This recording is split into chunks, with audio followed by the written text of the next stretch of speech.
This is a stimulus update and daily news report. Got some important updates to share with you. The Fed just raised the interest rate again. I'll let you know what that means for you. We'll go over this article, stimulus check update. Will your next check be an inflation relief payment? I'll talk about the $800 and $500 checks that are going out. President Biden told Floridians that Republicans want to cancel Social Security and Medicare. Is that true? I'm going to play you the rebuttal from a Republican in a video clip. You don't want to miss what he says there, and I'll give you some other important updates as well. Hope you're having a terrific Thursday. If you appreciate the fact-based, fast-paced updates, hit the like button down below and subscribe to the channel for more straight-to-the-point daily updates on financial matters that matter to you. And I'm giving out $200 checks to my subscribers. I'll talk more about that later on in the video. But first, Fed approves 0.75 point hike to take rates to the highest since 2008 and hints at change in policy ahead. So this is expected. This is not a surprise. We kind of knew this was coming, but this is the highest since 2008, that last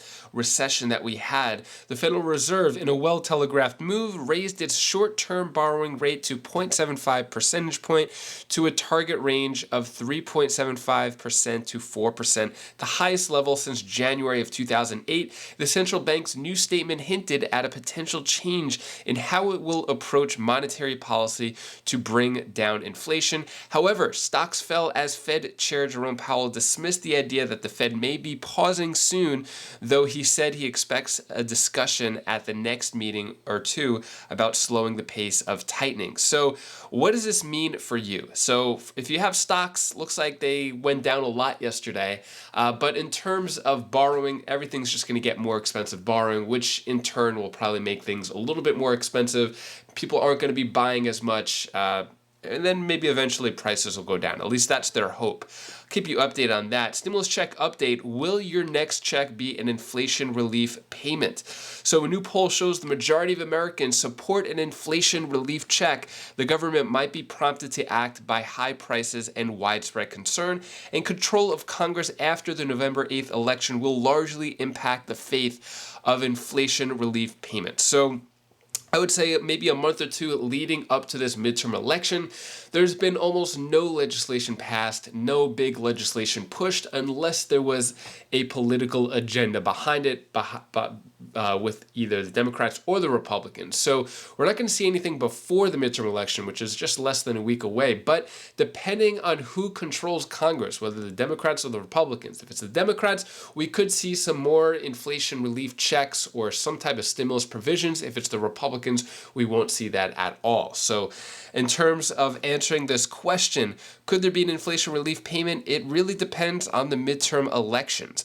But in terms of other stimulus going out, we're still seeing more articles and more different state stimulus programs on a regular basis. So Americans to get direct payment rebate worth up to $800 in November and December. Use new tool to see what you are due. So basically, this is going on in South Carolina, my state. So thousands of Americans have been able to qualify for a direct payment of up to $800. After South Carolina state lawmakers approved state tax rebates in June, the South Carolina Department of Revenue will be issuing close to $1 billion to eligible taxpayers who filed a 2021 state individual tax return. So it looks like up to $800 per South Carolinian. And then also tax rebate 2022, direct $500 payments to be sent to Virginia residents after deadline passes. So this is going on in Virginia. And yeah, these are $500 checks going on in Virginia. So $500 or $250 for individuals, $500 for joint filers. And then President Biden, big move here, tells Floridians that Republicans want to cancel their Social Security and Medicare. That's a bold statement. Is it true, though? If I had Social Security, I would want to find out the truth. Here is the Republican rebuttal to this statement. Policy. But here we are now, 6 days away from the midterm elections. President Biden is ramping up his attack against Republicans. Now he claims that you and your colleagues want to cancel Social Security. Watch this. No one has to pay for hospitalization because of the crisis, period. That is a national emergency, and that's how it's handled. It is not working in Italy right now, and they have a single-payer system. Congressman, your thoughts on the attacks from Biden with 6 days to go?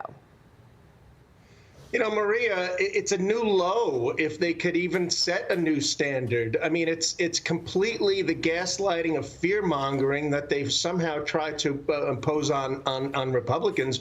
I mean, there's no Republican that is talking about cutting Social Security. The only ones that are cutting Social Security is the Biden inflation that is cutting into the reserves by us increasing the amount of Social Security due to inflation, which is appropriate and fair. But at the same time, the Biden inflation is what is reducing the reserves. Social Security will be saved. Social Security will continue to be available. People have paid into it. There's no reason it shouldn't. But Americans should be very concerned about the trillions of wasteful spending, not just billions, but trillions that the Biden administration has done, and the Biden Democrats in the House, which need to go.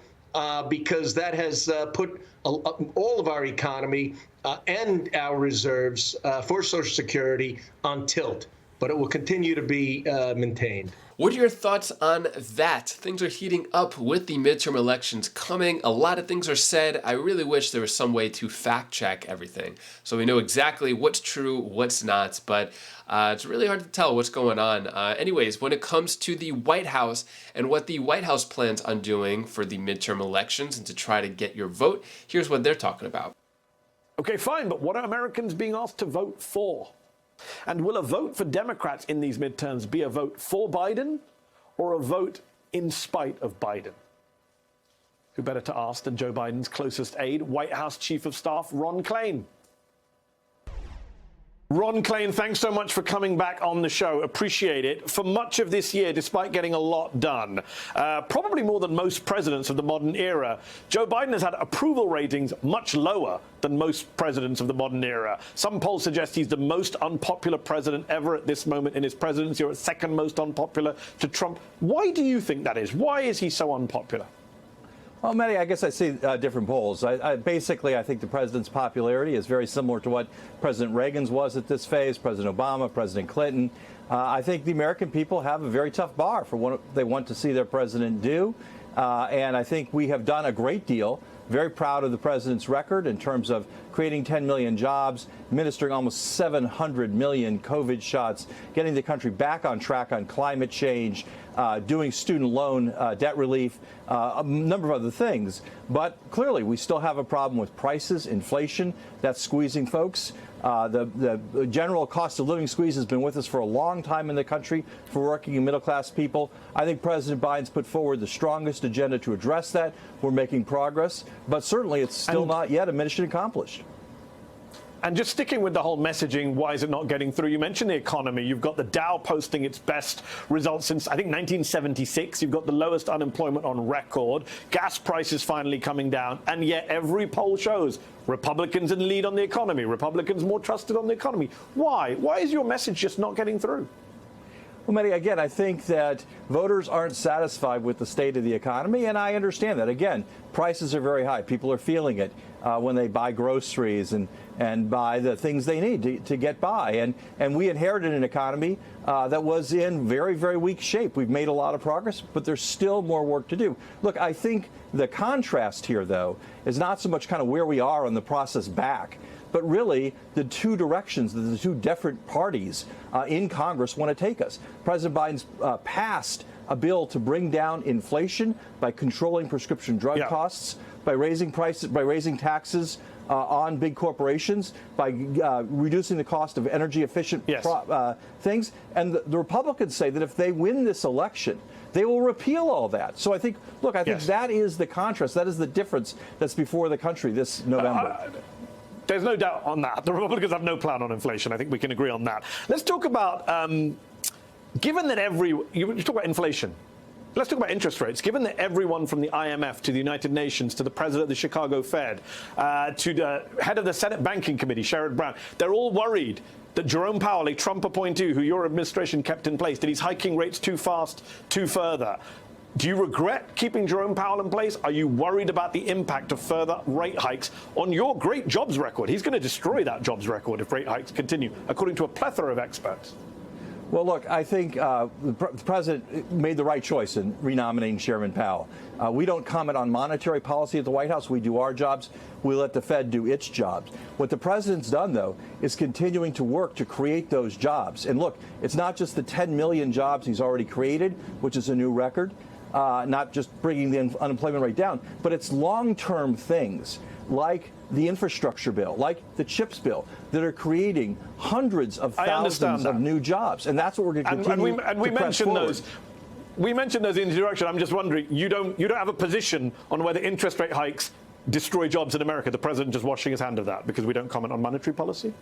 Not just washing his hands of that, Maddie, but being very careful to not politicize our monetary policy, to not have the White House intervene with the Fed. And that is all the news that I have for you today to hopefully brighten your day a bit. Here's my daughter Bella's tip of the day. Oh, guys, I didn't see you there. Hi, guys, this is Bella's tip of the day. I want to tell you the one thing that you should do when you feel something. When you feel something like happy or sad, tell someone. Be exposed. Show the whole world what you feel. Sorry, I was dreaming. So, anyways, that was all I wanted to say for today. Bye. Thank you so much for watching. Appreciate your support. So I was able to get an MRI appointment yesterday for my ankle, so have a follow-up appointment coming up soon, and it's actually a week away, which is really hard, but I'm gonna try to see if I could reschedule sooner. But yeah, I'll keep you updated. I'm feeling confident, feeling good. Yeah, so we'll see. Try to be optimistic about it. Anyways, hopefully you have a great rest of your day. If you want to check out any of my other videos, my other channels, click right up here, and I'll see you in the next video. Take care, be safe. Thank you for watching.